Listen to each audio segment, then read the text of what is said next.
Good morning, and welcome to our first Breakfast with O'Keefe program of 2022. I am Shannon Bay, Program Manager of Adult and Community Engagement at the Georgia O'Keeffe Museum. I would like to begin by recognizing the lands of the Pueblo people on which the sites of the Georgia O'Keeffe Museum stand.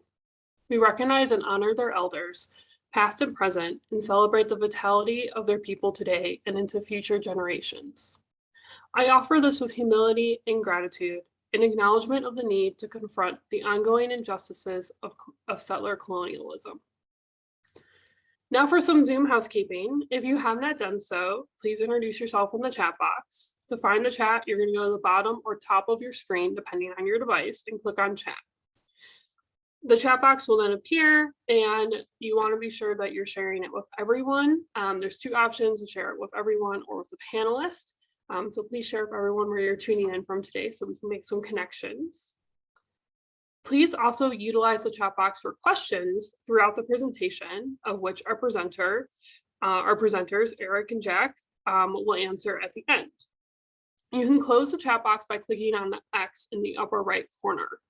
If the chat box is in the middle of your screen and you want to keep it open, you can move it around your screen by clicking on it with your mouse and dragging it left or right. Closed captioning is also available. To turn on, you're going to select the CC on your screen, which is at the top or bottom, depending on your device. I would like to extend a thank you to our members and donors who are here today. Your support made this event possible, and if you're not yet a member and enjoy this program, please consider joining today. Visit gokm.org/membership to learn more. Now it is my pleasure to introduce our presenter for this morning, Eric Balken, the Executive Director of Glen Canyon Institute. Eric has been working in the Colorado River policy for over a decade.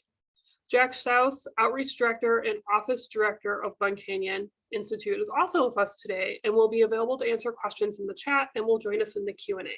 Please welcome Eric. Good morning, everybody. Great to see so many people from around the country. Let me just get my screen share fired up here. Okay, hopefully everybody can see that. You should tell me if you can't. Thanks again to Shannon and Katrina for inviting us here this morning. It's an honor to be here. Very excited to come and talk to everyone. My name is Eric. I'm the director of Glen Canyon Institute. Jack Stauss is also here. He's our outreach director. Today I'm going to discuss Glen Canyon, and I want to first give a brief overview of Colorado River policy. We'll get through the boring stuff really quick, I promise. I just want to talk a little bit about why Glen Canyon Dam exists. I want to talk about the environmental movement that was born out of the creation of Glen Canyon Dam. I'm going to talk about some of the artists that went to Glen Canyon after it was commissioned.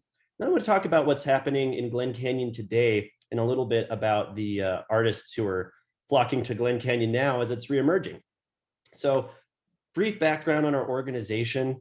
We're a nonprofit founded in 1996 with the mission of restoring a free-flowing Colorado River through Glen Canyon and Grand Canyon. Our work has been built on a foundation of facilitating research and advocacy around Glen Canyon's restoration. So just quickly running through this, this is important, I promise. The prior appropriations doctrine is sort of the foundation of all Colorado River policy. That originated from mining claims in California in the 1800s.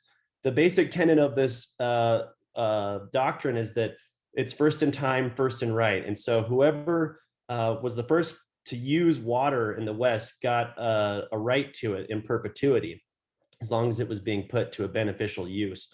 The federal government, of course, in the late 1800s and the early 1900s was encouraging a westward expansion, and this was the mechanism of encouraging folks to move out west and set up shop. And so this serves as the foundation of Colorado River law. The entirety of the law is referred to as the Law of the River, and it started with the Colorado River Compact of 1922. The compact, as it's written, assumes that there are 16.5 million acre feet of water in the river. An acre foot is a foot high of water over a square acre. It's enough water to serve a family of 2 or 4, depending on where that family is. And as the Law of the River is written, it splits that amount between the upper basin and the lower basin evenly. and also an apportionment for Mexico that was thrown in 1944. So this is a map of the Colorado River Basin. You can see it's split into an upper basin and a lower basin. That delineation is arbitrary. It's not a natural delineation, it's man-made delineation. And we see the apportionment of Colorado River water down here on this pie chart. And you'll notice that California has the largest portion of Colorado River water. And that's because of the prior appropriations doctrine. In the early 1900s, California was building these massive irrigation projects, developing a ton of water, and they had a pretty booming population. And upper basin states like Utah and Colorado were looking at the development happening in California, and they were saying to themselves, if we don't have a way to store water in the upper basin, if there's no mechanism for us to store water up here, then California and the lower basin are going to develop all the water before these upper basin states have a chance to grow. And this is the genesis of Glen Canyon Dam. So it's really important to remember this as the context, right? The purpose of Glen Canyon Dam is for upper basin states to both meet their delivery obligation to the lower basin and not send one extra drop downstream. So in a way, this is about Glen Canyon Dam is based out of the fear of upper basin states, or from upper basin states of the lower basin developing an undue share of the Colorado River. And it's a fear that's based off of, you can understand why that fear is there. It's legitimate. So Glen Canyon Dam is commissioned in 1956. Construction is completed in 1963. Important to remember that there weren't really any environmental laws in the US at that time. There was no public review of what the impacts would be. There were no extensive scientific studies on what would happen to the ecosystem. This was before all of that. And of course, we need to remember what the significance of this place is. Glen Canyon was considered by many to be the heart and soul of the Colorado River and America's lost national park after it was drowned. Geographically speaking, Glen Canyon is at the heart of the Colorado River Basin, the heart of the Colorado Plateau. Above it is Canyonlands National Park. Below it is Grand Canyons National Park, some of the most popular national parks in the country. To the east is Bears Ears National Monument. To the west is Grand Staircase Escalante National Monument. Glen Canyon is at the heart of all of this. Much has been written about Glen Canyon before the dam. I don't need to revisit all of it today, but it was a revered place. Wallace Stegner called it a potentially superb national park. John Wesley Powell described it in his early journeys through the river as having wonderful features, walls, and royal arches, and they decided to call it Glen Canyon. For John Wesley Powell, this was a really special place because it was after their trip through Cataract Canyon, which was really disastrous for their crew, and it was before the Grand Canyon. And Glen Canyon was this magical place where there weren't really any rapids, the water was calm, and the place was just incredibly beautiful with hundreds of side canyons that you could spend a lifetime going down there and you wouldn't be able to explore them all. It's also important to remember that Glen Canyon was and is home to indigenous people. In all the books behind me that are written about Glen Canyon, not much is written about the modern indigenous folks who live there. And, I think that this is changing now, which is a good thing. There's a lot that's written about the ancient, prehistoric indigenous people that were living in Glen Canyon. For thousands of years, there were a lot of people living in Glen Canyon, but it's a significant region for the Navajo, the Hopi, several Paiute tribes, Zuni, Pueblo, and many more. And so it's important to remember that when we're talking about this and we're talking about the loss of Glen Canyon, that there were native people living in Glen Canyon when it was drowned. If anybody's, if you want to screenshot this, these are some great resources to learn a little bit more about this. Our colleague did a documentary film for Nat Geo who interviews some folks from the Southern Paiute Consortium who talk about their family's history there. So I would encourage people to read more about that. It's very important. Glen Canyon was also a river runner's paradise. Norm Nevels, who is sort of credited with creating the modern style of commercial rafting, he he started doing commercial rafting trips in Glen Canyon. I believe his first one was in 1938, which is where this photo was taken. And so, yeah, people were running Glen Canyon and floating in on rafts. And a lot of the rafts that were used down there, you can see this photo of Ken Slide on the right. They used old repurposed military rafts. So it's kind of funny to see the gear that they were floating on back then. Private groups and community groups were also floating in Glen Canyon. YMCA groups from the LDS Church in Salt Lake City. So there were quite a few people who were visiting Glen Canyon. David Brower called Glen Canyon the place no one knew. And my historian friend, Roy Webb, often quips that it was the place that David Brower didn't know. A lot of people knew Glen Canyon, and there were a lot of people down there recreating. So Glen Canyon Dam, of course, is commissioned in 56. It's built, completed in 63. And the impacts of this dam are just massive. Primarily, we're talking about the inundation of the main stem Colorado River, 186 miles inundated, 71 miles of the San Juan, 22 miles of the Escalante, and 13 miles of the Dirty Devil River. Glen Canyon, I mentioned, is the heart of the Colorado River ecosystem, and it's the heart because so many tributary rivers meet there. So in total, there's 292 river miles that were drowned and over 50 years of sediment trapped in the reservoir.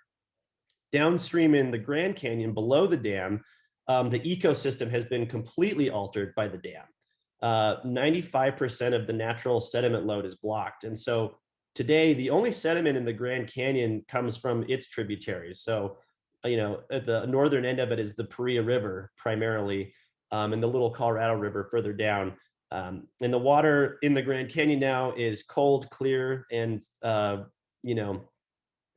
which is unnatural. Before the dam, the water in the Grand Canyon was warm, it was silty, it would fluctuate with seasonal flooding. And that's, the environment that species in the Grand Canyon evolved to. So because of that, there are 4 endangered fish species on the Colorado River. Humpback chub, you might have heard, was recently downlisted, which is really good news. And of course, thousands of archaeological sites were drowned when the dam was put in, which is really one of the big tragedies of Glen Canyon Dam. This is 3,500 known sites. There's probably many hundreds or thousands more that were never discovered or documented. And, as Glen Canyon Dam is commissioned and people start to realize that this place is going to be lost, this is when the interest builds in Glen Canyon and people start to come here. And specifically with David Brower, he made this deal, as the story goes, where he was the executive director of the Sierra Club at the time. And they made a deal that in exchange for the Bureau of Reclamation not building a dam in Echo Park, they would not oppose a dam in Glen Canyon. Brower, of course, had not been to Glen Canyon at this point, and he went on to say that allowing the construction of the dam was the greatest mistake of his life. But it's important to note what happens after this is that when Glen Canyon is lost and people start to see it go underwater, there's a whole new environmental movement that comes to light that's opposing dams.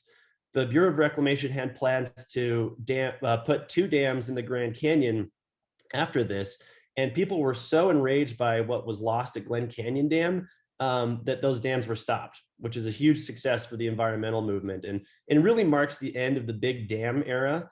Glen Canyon was really the last big dam in the US. And the Sierra Club was very successful in fighting those dams. And a big part of that advocacy that the Sierra Club was doing was through art and photography. So you probably have heard of the book, The Place No One Knew, by Elliot Porter. This is probably the most recognized Glen Canyon book that's out there. And so when the dam was commissioned and people knew that this place was going to be lost, they started flocking to it, and Porter was one of them. So he hires a river guide by the name of Kenny Ross to take him into Glen Canyon. And Kenny Ross is a pretty legendary river guide. He's one of the unsung heroes. You probably haven't really heard much about him. There's a great book by Gene Stevenson about Kenny Ross. And there's some great journal excerpts from Todd Webb's journal about Porter and Georgia O'Keeffe. in Glen Canyon. It's very, very interesting, and I definitely recommend reading it. So anyway, Porter makes several trips down there. On his second trip, he brings his friend Georgia O'Keeffe to join him on the trip. And what's interesting about this in reading up on it is that she sort of looked at this trip as a vacation, and she wasn't really planning on working down there, so she didn't bring any art supplies. And she was, of course, captivated by the place when she gets there. And so she ended up using Todd Webb's notebook, her friend Todd Webb, photographer, and she does some sketches in his notebook. She reportedly used charcoal from the campfire and did some sketches on paper bags. And I think this article said that some of those sketches are actually in the Georgia O'Keeffe Museum. We'd have to ask Shannon or Katrina after. And she also took some photos on that trip. And so, she comes back for multiple trips, right? So this is really interesting. I mean, at this point in her career, O'Keeffe is very established, and but there's something about Glen Canyon that draws her back, and so she makes multiple trips. I think she made 2 with Elliot Porter. I'm not quite sure. But this is a great photo down here. This is Stephen Porter, Elliot Porter's son, helping her off the boats. You can see these old military rafts they were using. It's so interesting.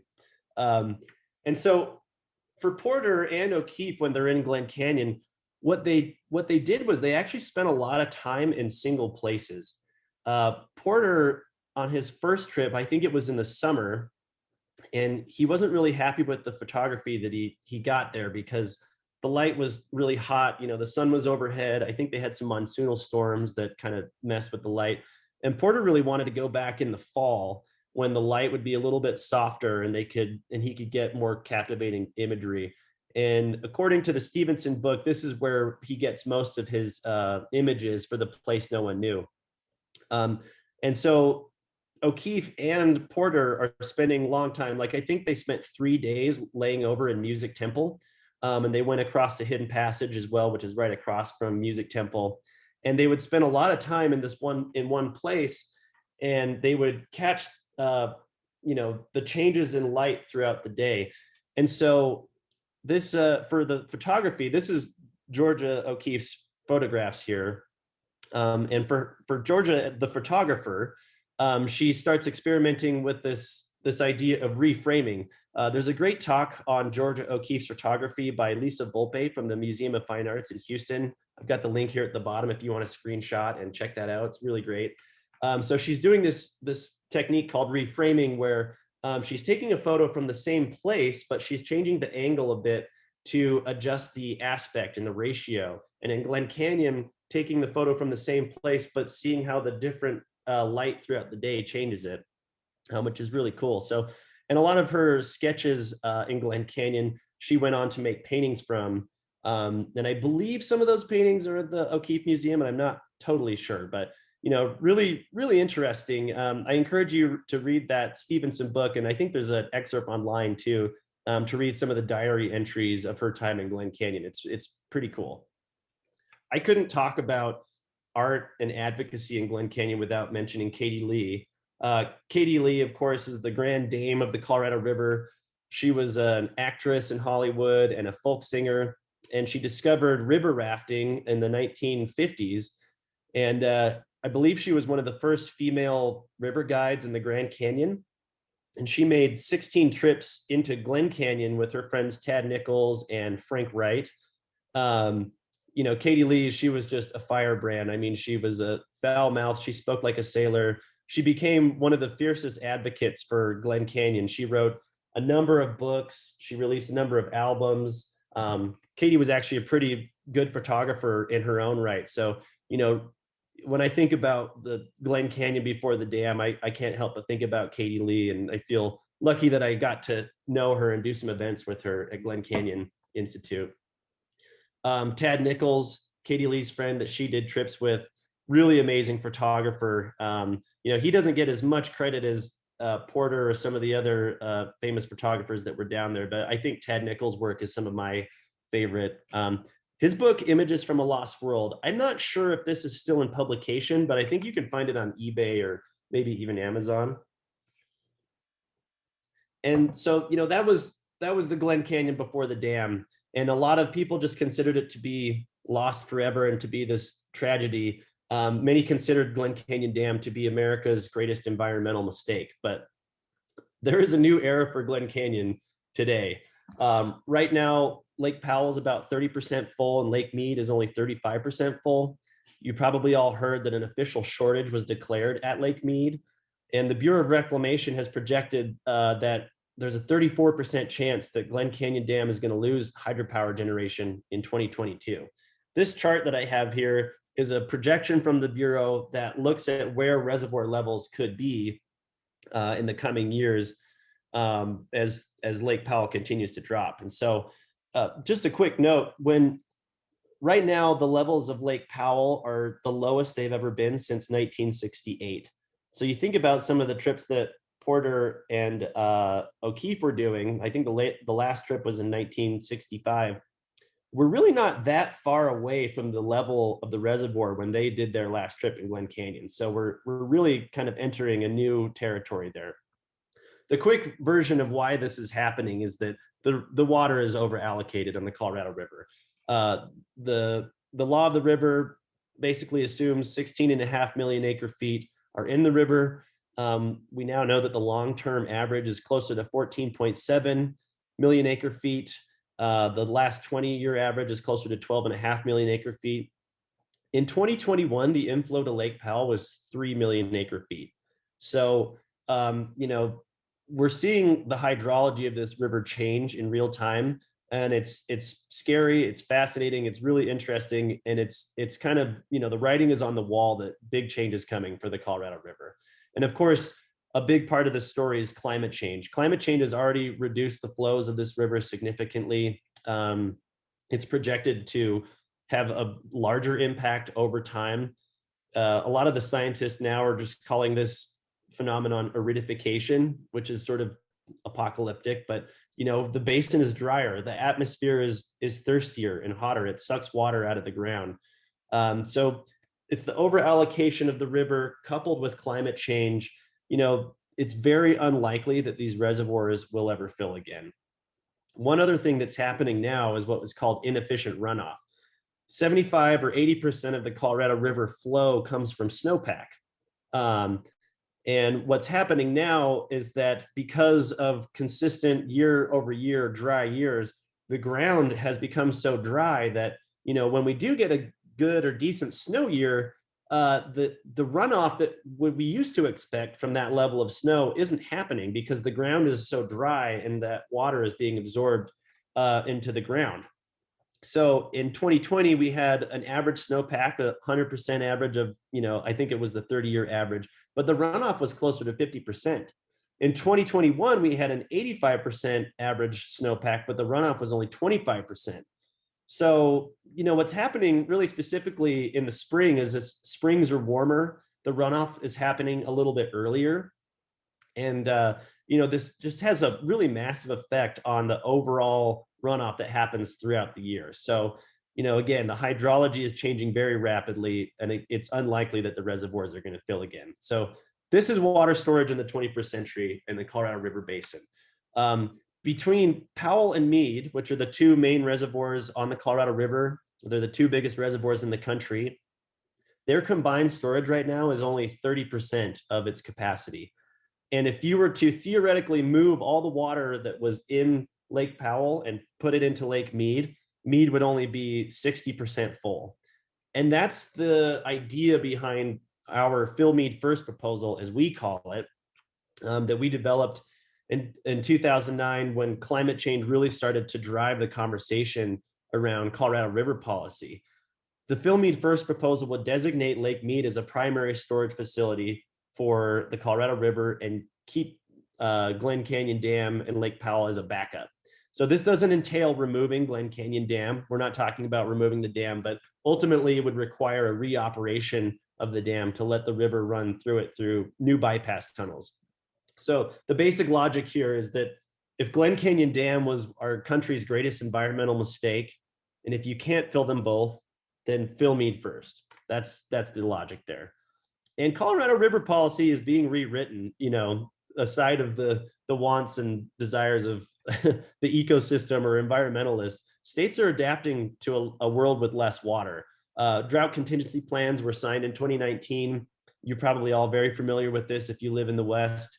Um, Arizona, Nevada have been making significant cutbacks in their use of water. I think New Mexico, which is technically in the upper basin, has also taken steps as well. And there's a deadline in 2026 for new operating criteria for the whole river. So right now there are renegotiations happening that are going to revisit the operating criteria and how Lake Powell and Lake Mead will be managed. And meanwhile, in Glen Canyon, there's an incredible transformation that's happening. The canyon is coming back to life. In Glen Canyon, like I said, it's Lake Powell is at 30% of capacity. A lot of the canyon has been out of water for 10 or 15 years. So the 125 plus side canyons and tributary rivers are really seeing this really incredible resurgence. So there's a ton of moving sediment, recovering ecosystems, new resources, and really a need for updated management, which is kind of where our work is focused now.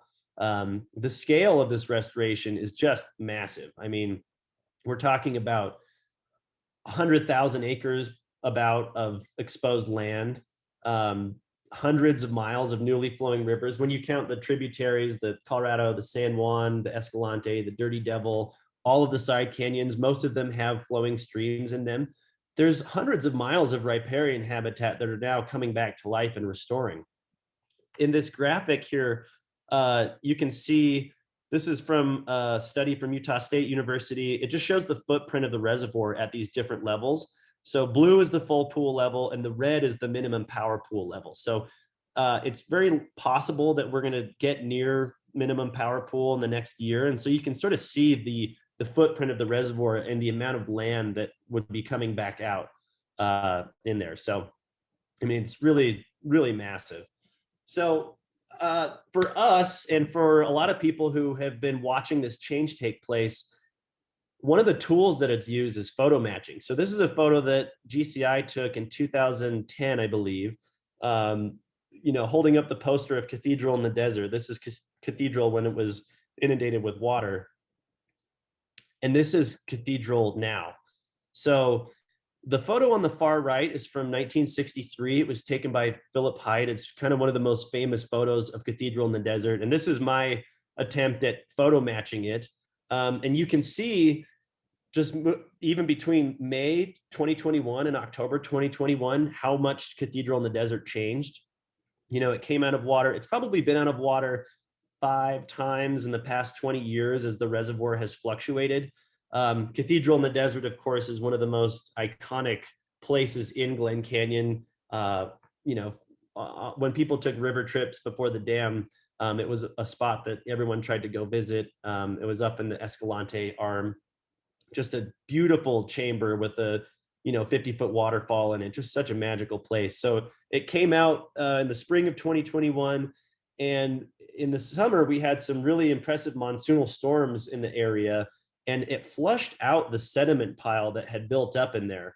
And this was so shocking to see when we went to go look at this, but you can sort of tell from this middle photo there that how much sediment was cleared out of Cathedral through that flash flood. So change is happening really fast down there, right? And with flash flood cycles, they move out the sediment from the reservoir era and are really changing the landscape quickly. I mean, it almost looks, I don't want to say it's close to what it was in 1963, but you can see just the original shape. It's getting pretty close to it. A bunch of geological wonders are coming back. Arches. This is Gregory Natural Bridge, one of the largest natural bridges in the country.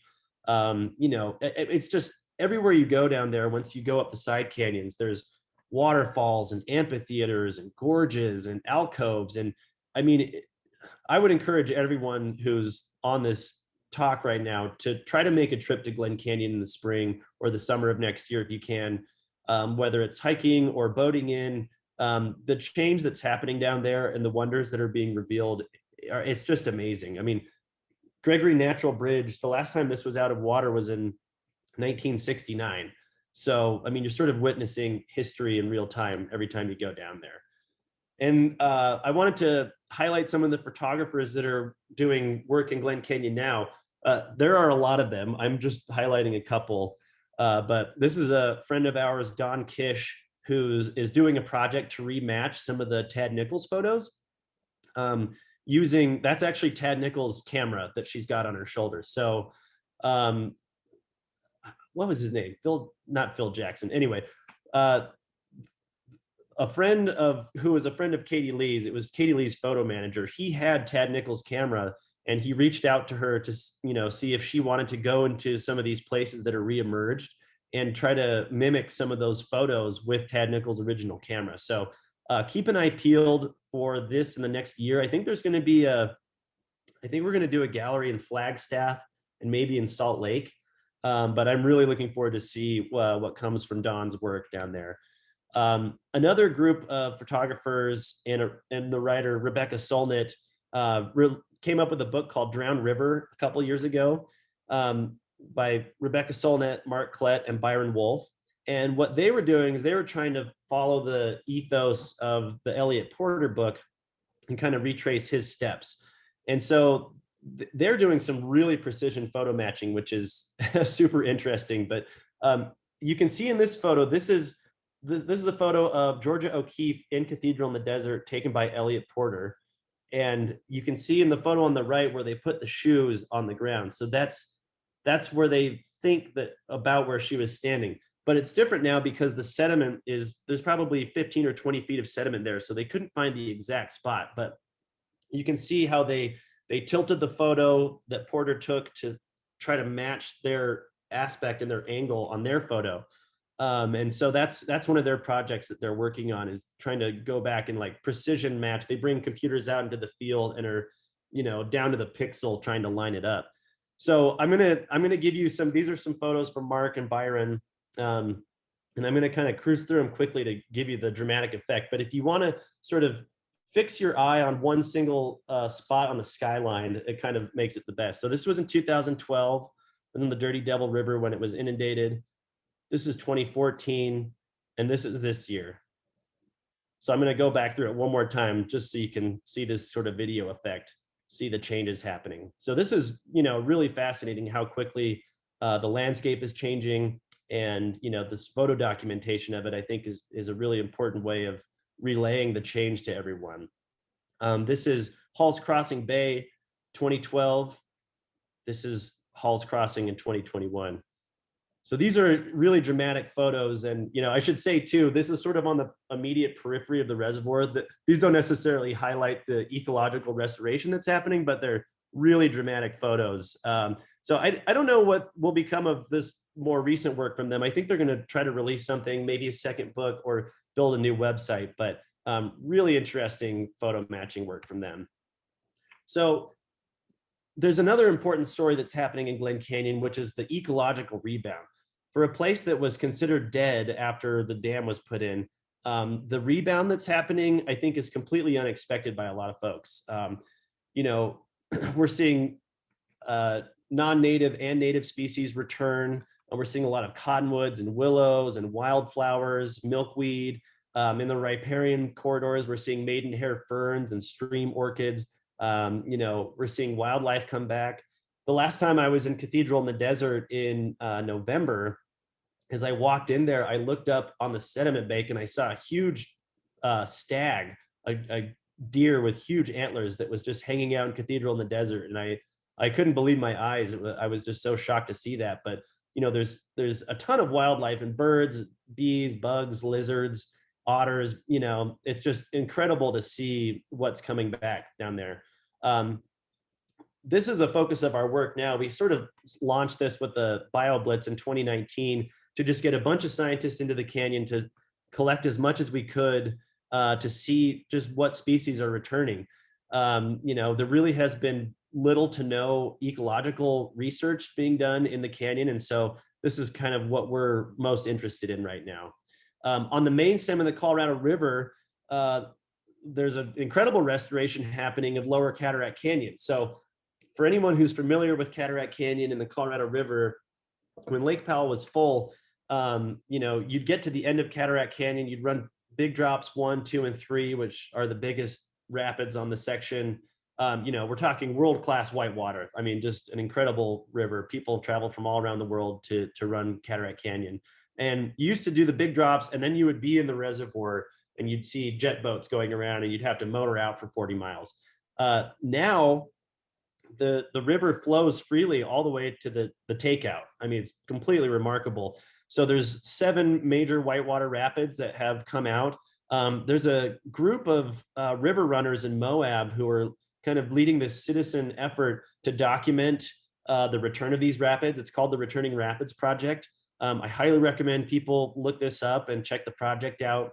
We're working with them pretty closely nowadays. We brought them under our nonprofit arm and are helping them kind of expand their work, but really cool stuff on the main stem of the Colorado.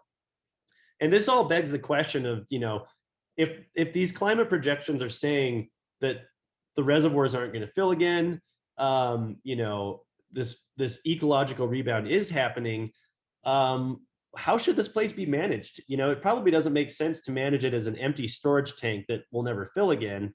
And this is kind of what's driving our work right now. So we're trying to build up more scientific research on the restoration, some of the recreational values. We're really interested in learning from the tribes about what Glen Canyon's reemergence means to tribal folks today.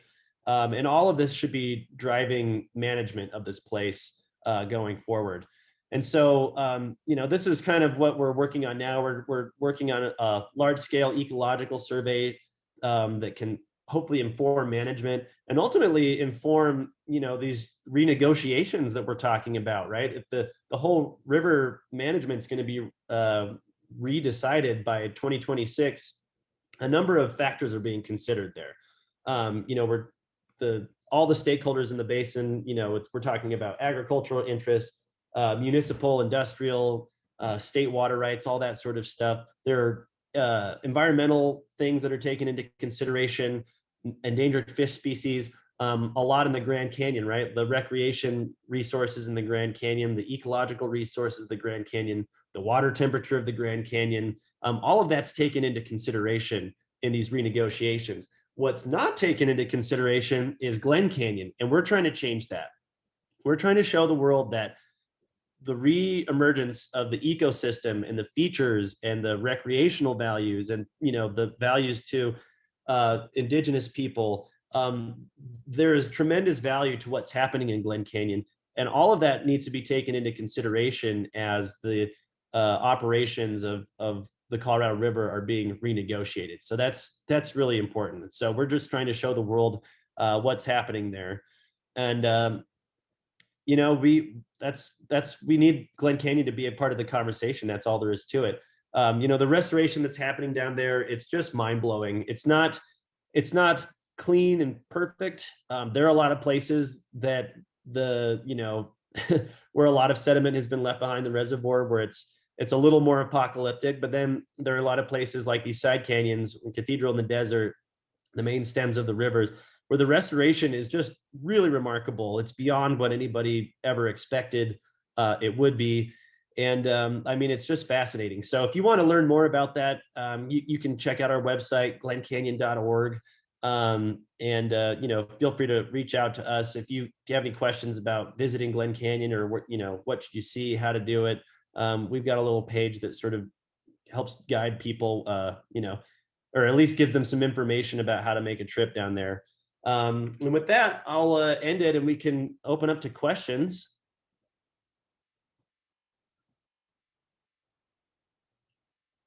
Thank you, Eric. That was excellent. That's really fascinating. It's definitely somewhere I want to go now. Well, Jack has been doing a great job in the chat answering questions that have been coming in. But Jack, I'm wondering if there's any of those that you want to address further. Hi, everybody. I'm Jack, the outreach director here at GCI.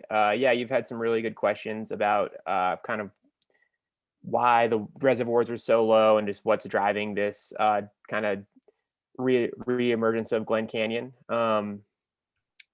Looks like we just had another one kind of in the same context, in the 50s and 60s, what would have been an alternative for Upper Basin to get sufficient water?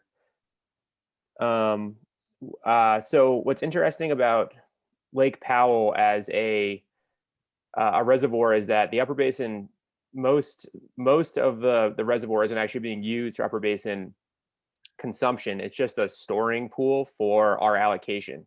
So there isn't really a need for that for the Upper Basin to use water. We pull our water from other sources up here in Colorado and Utah. I don't know, Eric, if you have any other comments on allocation or why the Yeah. why the basin exists, I guess.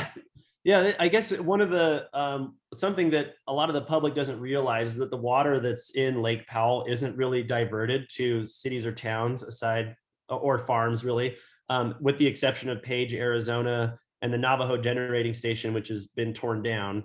The water in Powell is literally there to be delivered to Lake Mead.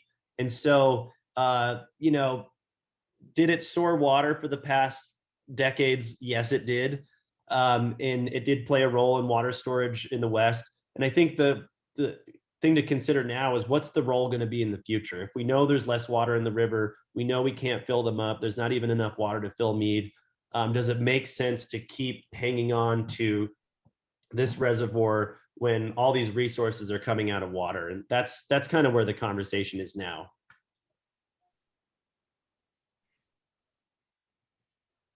Thank you. Well, and I have a question, because I know that there's the Glen Canyon recreational area that's managed by a national park system.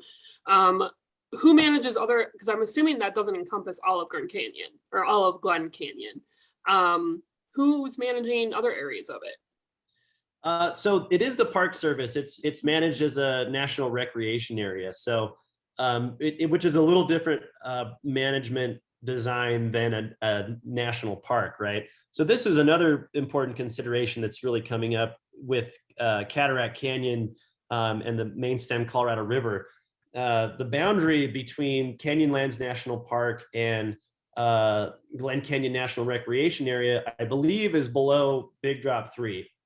And now that there's 40 miles of a flowing river there, the question has arose, like, does it make sense for that to be managed as a national recreation area? Because the rec area is really built around like marinas and reservoir recreation, but now this is really has national park characteristics for a lot of it. And so I think there's going to be a push to adapt some of that management of the emerged spaces to be managed more like a national park, at least near the boundary of Cataract Canyon. And I think in thinking about future management of this place and the potential involvement of the tribes, I think, looking at Bears Ears, for example, I think that could be a really good template for tribal management of these emerged lands. It could potentially be a place of healing to sort of address some of the injustices that were done when those lands were flooded originally. So I think that's something to consider too with future management. Mm-hmm. We've got a bunch of questions here, Eric, too. If you want to take a look, there's one about tree ring data that I don't know the answer to, but I believe most of the projections they're currently using are climate models, not necessarily tree ring projections from the past 100 years, or previously before the past 100 years. I think the tree ring projections are being factored into some of the newer models because they do give like a thousands of year scale, and I think that informs some of our understanding of mega droughts. Not so much the impacts of climate change right now, but I think what the tree rings show us is that we know that there were 30 to 50 year periods of extreme drought in the Colorado River Basin long before people were around. So I think that's just like another factor to be considered with the overallocation, overuse of the river, the climate change that we're seeing now, and it naturally had huge drought events throughout history. In terms of side canyons, and this is really interesting actually, and one of our kind of favorite things when we go down to explore what's happening with the water coming down. many of these canyons in Glen Canyon are home to seeps and springs. So when we walk into these small side canyons, they oftentimes have year-round clear flowing water, which is a pretty amazing thing to behold. And it's also what's driving a lot of the ecological succession happening in the riparian corridors. I think Abby would be happy about what's happening down there right now. I don't know. Nature bats last, I guess.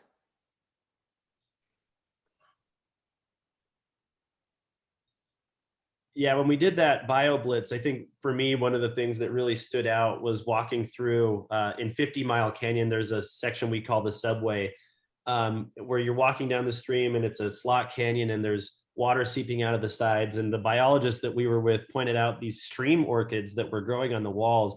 And I had no idea that there were orchids growing in the desert, let alone in the restoration zone. There's so many incredible little moments of life coming back that, it's easy to walk by those and not take stock of them.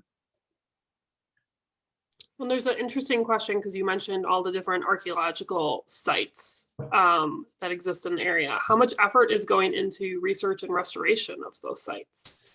It's early, so there isn't a ton yet, but I know there's a building interest, and we've been in touch with some folks who are looking at doing some of that.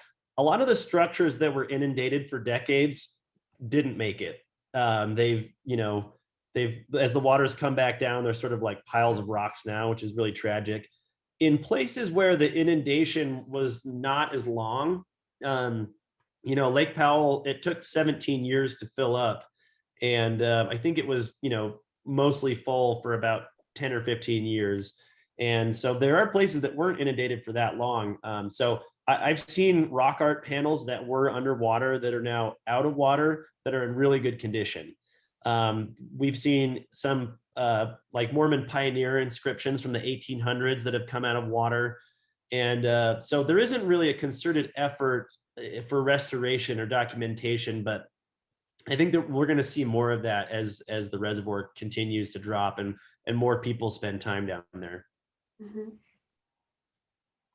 There's a question about lower basin water use, and yes, while those municipalities, Las Vegas, Los Angeles, do use a lot of Colorado River water for golf courses and private, bathing and drinking water, a vast majority of Colorado River water is used to irrigate farmland. So a place where we could really see a change in the amount of water being used is the different crops and amount of conservation efforts used to grow those crops.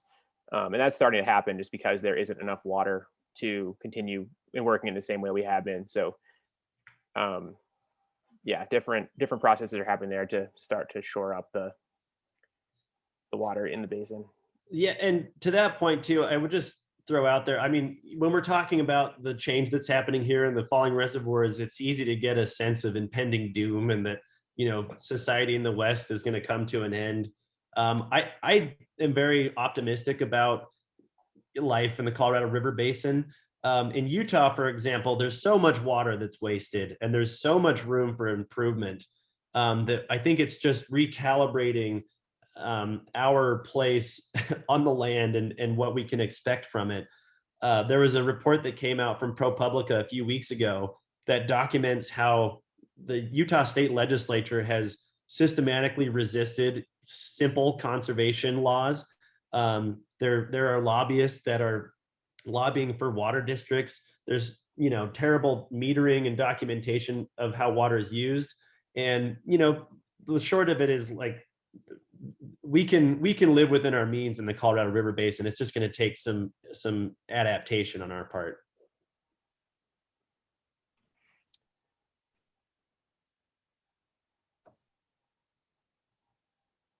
Looks like there's a link to